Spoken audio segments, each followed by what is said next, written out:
can't receive what you refuse to believe. Hello there, this is Dr. Pete Pavelic. Thank you so much for joining me for this edition of the Daily Devo. I so enjoy our time together, and I would enjoy connecting with you over at my website, pastorpete.org.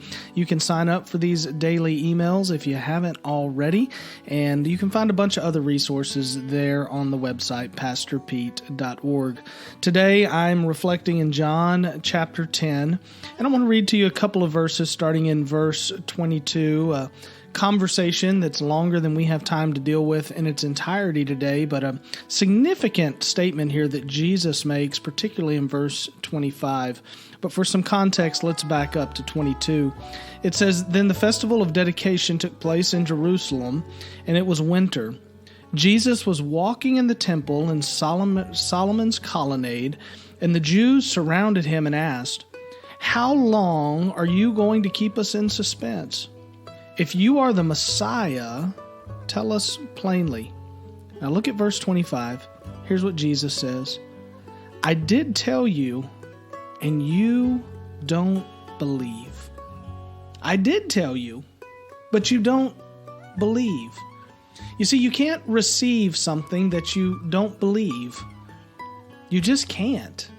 And Jesus had been telling them, and he had been telling the world, and he had been telling all the people out in Galilee, and he had been performing signs and wonders and doing miraculous things. He had been teaching in parables. He had been doing all kinds of things that pointed plainly and very directly to his messiahship, but they were not ready, willing, or able to receive it. And because they couldn't receive it, they never believed it. They would not believe him. "I did tell you, and you don't believe."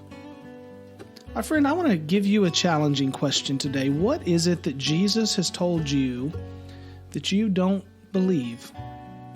It may not be related to your salvation as it was here for the Jews, but what is it that God has said in his word that you don't believe? Is it something that has to do with your finances? Is it something that has to do with your marriage? Is it something that has to do with your future or your past?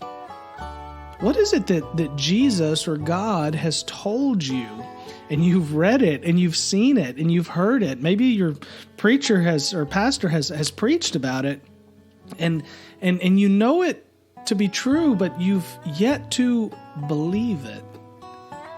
You see, you can't receive what you don't believe.